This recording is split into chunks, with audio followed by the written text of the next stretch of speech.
नमस्कार दोस्तों, मैं हूँ सीमा पांडे। एक व्यापारी जितना धनी था उतना ही दान पुण्य करने वाला भी था। वह सदैव यज्ञ पूजा कराता रहता था। एक यज्ञ में उसने अपना सब कुछ दान कर दिया। अब उसके पास परिवार चलाने लायक भी पैसा नहीं था। व्यापारी की पत्नी ने सुझाव दिया कि पड़ोस के नगर में एक बड़े सेठ रहते हैं। वह दूसरों के पुण्य खरीदते हैं। आप उनके पास जाइए और अपने कुछ पुण्य बेचकर थोड़े पैसे ले आइए, जिससे फिर से काम धंधा शुरू हो सके। पुण्य बेचने की व्यापारी की बिल्कुल इच्छा नहीं थी, लेकिन पत्नी के दबाव और बच्चों की चिंता में वह पुण्य बेचने को तैयार हो गया। पत्नी ने रास्ते में खाने के लिए 4 रोटियां बनाकर दे दी। व्यापारी चलता चलता उस नगर में पहुंचा, जहां पुण्य के खरीदार सेठ रहते थे। उसे भूख भी लग रही थी। नगर में प्रवेश करने से पहले उसने सोचा कुछ खा लिया जाए। उसने जैसे ही रोटियां निकाली, एक कुतिया अपने तुरंत के जन्मे 3 बच्चों के साथ आ गई। कुतिया ने बच्चे जंगल में जन्म दिए थे। बारिश के दिन थे और बच्चे अभी बहुत छोटे थे, इसलिए वह उन्हें छोड़कर नगर में नहीं जा सकती थी। व्यापारी को दया आ गई। व्यापारी ने एक रोटी कुतिया को खाने के लिए दे दिया। कुतिया पलक झपकते रोटी चट कर गई, लेकिन वह अब भी भूख से हाँफ रही थी। व्यापारी ने दूसरी रोटी और फिर तीसरी और चौथी रोटी भी कुतिया को खाने के लिए दे दी। खुद केवल पानी पीकर सेठ के पास पहुंचा। व्यापारी ने सेठ से कहा, वह अपना पुण्य बेचने आया है। सेठ व्यस्त था। उसने कहा, शाम को आओ। दोपहर को सेठ भोजन करने अपने घर गया तो अपनी पत्नी को बताया कि एक व्यापारी अपना पुण्य बेचने आया है। उसका कौन सा पुण्य खरीदूं? सेठ की पत्नी बहुत पतिव्रता और सिद्ध थी। उसने ध्यान लगाकर देख लिया कि आज व्यापारी ने कुतिया को रोटी खिलाई है।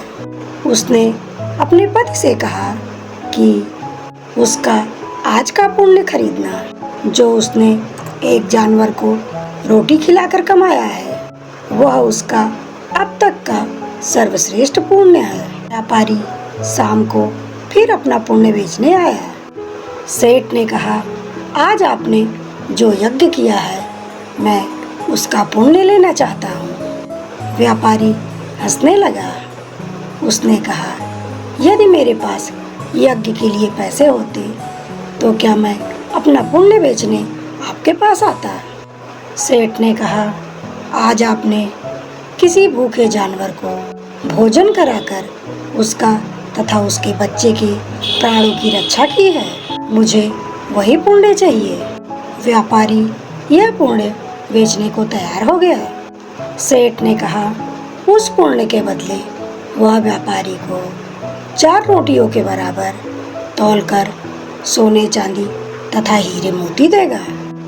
4 रोटियां बनाई गईं तथा उसे एक तराजू के पलड़े में रख दिया गया। दूसरे पलड़े में सेठ जी ने एक पोटली सोने चांदी तथा हीरे मोती से भरी रख दी, लेकिन पलड़ा हिला तक नहीं। फिर दूसरी पोटली मंगाई गई, फिर भी पलड़ा नहीं हिला।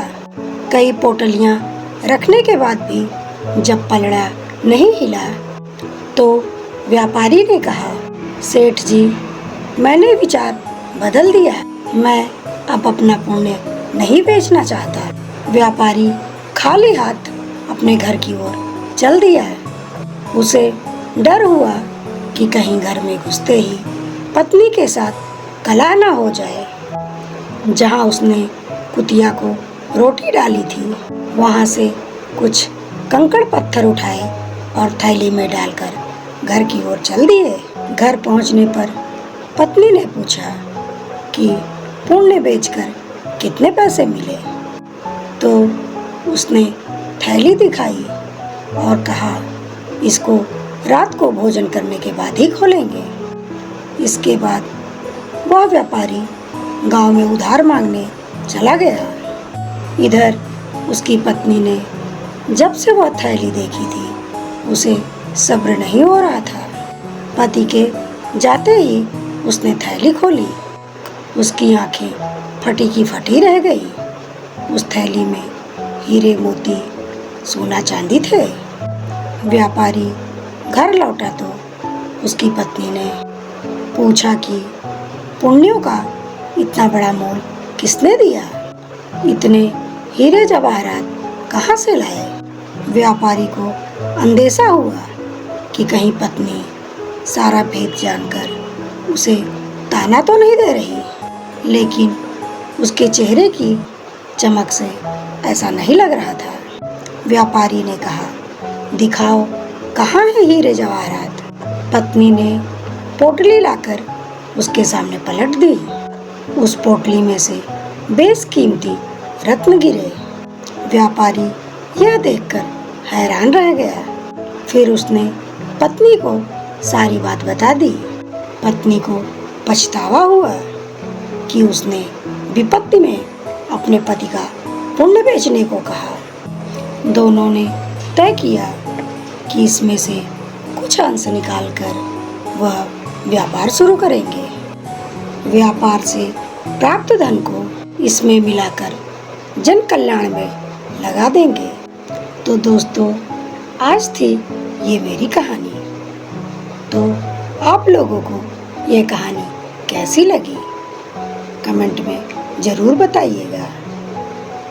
तब तक के लिए अपना ख्याल रखिए, हंसते रहिए, मुस्कुराते रहिए। नमस्कार।